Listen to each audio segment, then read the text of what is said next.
Shifting focus, ladies and gentlemen, to yet another concerning issue where Vikas and peace post the abrogation of Article 370 in the Union Territory of Jammu and Kashmir and also in Ladakh, in the Union Territory of Ladakh, continues to rattle some pesky neighbors, especially towards the western side of our borders. And what's happened is that there are Pak-backed terrorists, those backed by the deep state of Pakistan, who have yet again not just infiltrated into our territory, but they have also targeted our forces. 4 soldiers were killed in action and 3 were injured during this gunfight with terrorists in Jammu and Kashmir's Poonch district.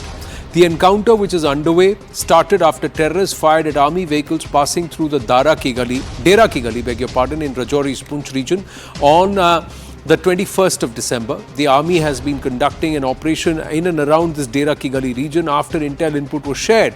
Intel sources revealed to News18 that the region has become a hotbed for terrorists for quite some time now, and a huge number of Pakistan-trained foreign terrorists are present in this area.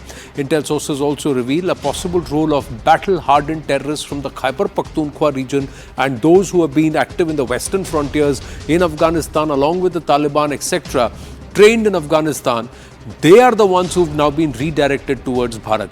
Sources reveal via our group editor security Manoj Kumar Gupta that Surankot, Poonch and Rajouri have been surrounded by Lashkar. This is a new front that's been opened, a new territory also of operation or area of operation. These are the areas and they're overrun with hardened Lashkar terrorists. In the past year, intel sources revealed that almost 50 security personnel have been killed by these terrorists who are all from the Khyber Pakhtunkhwa region and the southern Punjab in Pakistan. Intel sources reveal that Lashkar sends battle-hardened terrorists into Jammu and Kashmir because those who they have sent in the past or those who are already there in Jammu and Kashmir are almost as good as done, zero. And in fact, this homegrown terror and this entire narrative has also come to a nadir because from Jan to October, the data was only 2. Intel sources reveal that they have different footprints than operatives earlier killed in South Kashmir. They've been trained in Nangarhar province of Afghanistan. They also believe, intel sources, that terror cadre are being sent to Kashmir post the takeover of Taliban. So a lot of people who are now sitting there jobless in this region because they got no war to fight, they are now looking at these grounds and they're being redirected. Spotlight is now on Poonch and Rajouri. And reasons: terrain is difficult to be mapped. The cover of hilly region is an advantage. It doesn't snow there as much, ladies and gentlemen. So through the winters also they can survive in these forests. That's actual natural hazard. And then you also have the ability to survive on the flora and fauna in these jungles. The dependence on OGWs, civilian establishments, is far reduced. So human also reduces then. Jungles are interconnected and it also aids escape, and it's a large area, circumference surface area, and that allows them to keep moving locations, shifting locations. Sushant Sareen with us, Senior Fellow ORF, and we are hoping that SP Vaid, former DGP Jammu and Kashmir, also joins us. Sushantji, namaste. This is concerning. Our forces have had some success against these FTs, but these FTs are nothing short of soldiers themselves.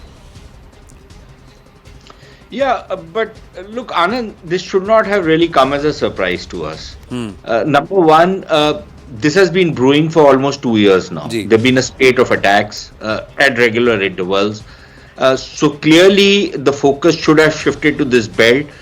Even more so because, at least as far as the Kashmir Valley is concerned, the kind of security presence out there and the security grid out there is very effective. You'll have the odd incident, but by and large, it's a very effective security grid. And what we should have realized and we should have gained is 2 things. One, that the moment the pressure becomes unbearable in one particular area, the center of gravity of the terrorism shifts. So initially it was North Kashmir, then till recently it was South Kashmir. Suddenly you don't hear much happening in South Kashmir and it's moved into the Rajouri-Poonch area. So sorry. One is this shifting center of gravity of the terrorism. The second thing is that we should have understood that while Pakistan is down and out, precisely because it's down and out, it has to show that it remains in the fray. That it's not going to just lay over and let us walk over them. So they will continue to do something. and they will try and do it in the area where it's possible for them to do it, to demonstrate to India that they're still in the fray. That that India should not think that they are no longer a party to this particular issue, and that eventually India will have to talk to them. So they want to demonstrate that.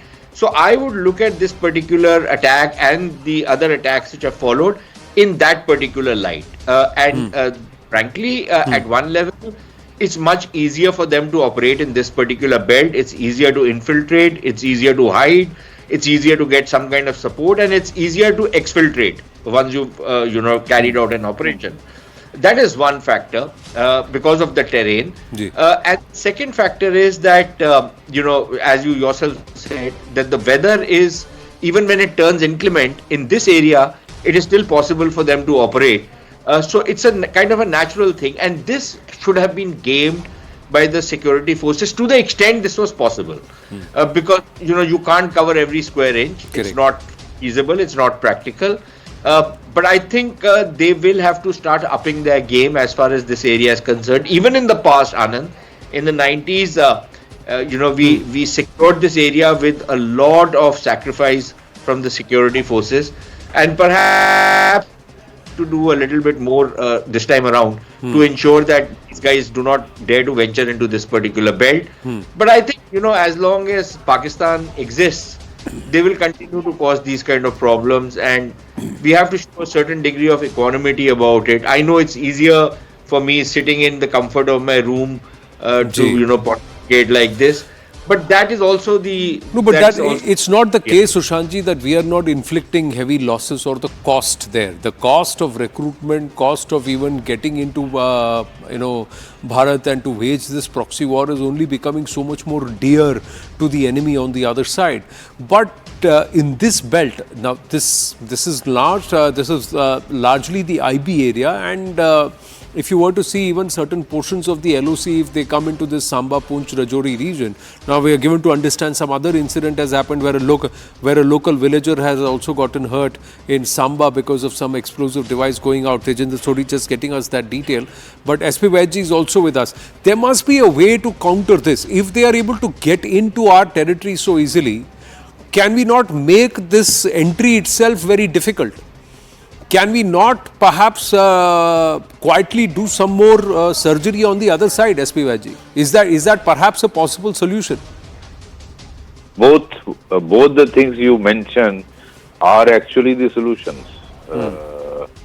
In fact, action across the border is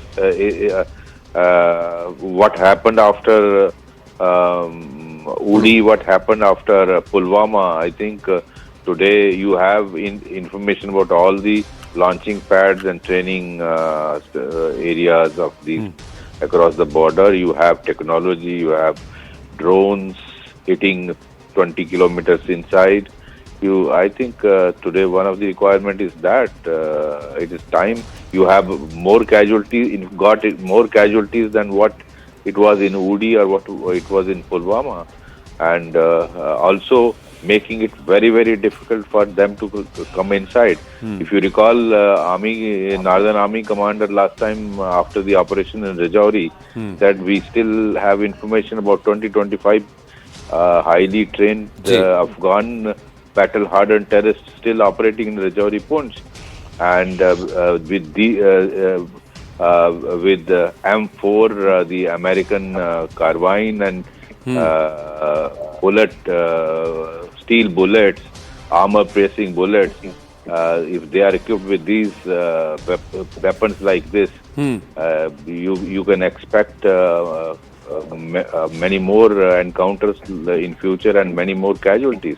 I think we have to rework our strategy, ensure that all these 20-25 odd number are tracked down and eliminated, and we minimize our casualties. See, Something is wrong with our tactics. See, there is also this entire aspect that ye abhi nahi ghuse hain, Sushantji. They have been here on Indian soil for about 18 months now. So they moved in around the time when COVID was there, or sometime around that time, more than 18 months to 2 years, and they've been roaming around and they've been waiting.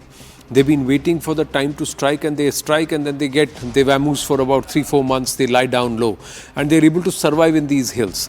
Is there another way, or is this the only way, that we become far more punitive on the other side and we do it far more quietly rather than making too much of a song and dance about it? Aerial surveillance is something that we have. We are working with the Israelis very closely. Can we not borrow some tech from them? Use of drones, can we not do it to our advantage? Because these kind of ambushes, they need to get it right only once, but we have to get it right all 10 times.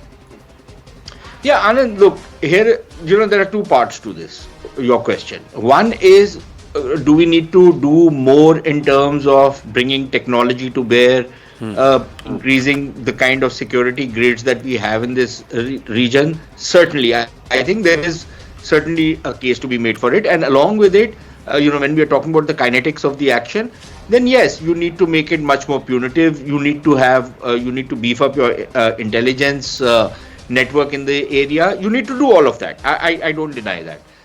Secondly, I think we need to be a little more careful on the analytical part of it. Who exactly are these people? Are these people actually Afghans? I have serious doubts on that, because I think most of the Afghans or the Pashtun terrorists are more active inside Pakistan in the KP region, and they are carrying out operations out there. And my own sense is, from what I've heard and I've learned, there isn't much coming from Afghanistan into India. As far as the rifles is concerned, and Mr. Vaid is talking about, these rifles can be procured. There's nothing unusual about these rifles. There's an arms bazaar of sorts. A lot of these rifles have been smuggled into Pakistan by the Pakistani security forces. So I wouldn't be surprised on that. Number three, on are these Pashtuns or are these Punjabis? I suspect that if we start getting down to it, we'll discover that most of these guys are Punjabis from Pakistan, or maybe Pahadis from the other side of the LOC. Probably some of them are Pakistani security force personnel, perhaps retired, and those kind of characters. I don't think the kind of professionalism some of these guys have shown, that's the kind of professionalism terrorists show. And finally, Afghans have this habit of basically scooting very fast. They are not the kind of people who will stay and fight pitched battles. Right. But more importantly, to think that these people will come into, cross the line of control or the IB and then stay in Jammu and Kashmir for 18 months, 24 months. I am a little skeptical on that, but I'll defer to what Mr. Vaid says, because he has certainly a lot more practical experience. But normally these guys don't do that, because then the shelf life becomes very small. You tend to make mistakes, the longer you are there. If you're there for 3 months, 4 months, 5 months, a tour of duties, so as to speak, it's much easier to infiltrate and exfiltrate, especially in this particular area. It's not so much. Right. We will wait for the ops to end and perhaps take this conversation further once we know the net results. And let's hope that these FTs are accounted for. And like Mr. S.V. Vaid said, that there are about 2.5 or 2 dozen FTs in this region. The faster they are combed out and exterminated, the better. Thank you very much, gentlemen. Have to take a very short break here on the right stand. When we come back, it is the Karnataka Chief Minister Siddaramaiah who's once again playing a dangerous appeasement game. We'll tell you about what's going to happen to this hijab ban in Karnataka when we are back. Stay with us. Hello, Moto.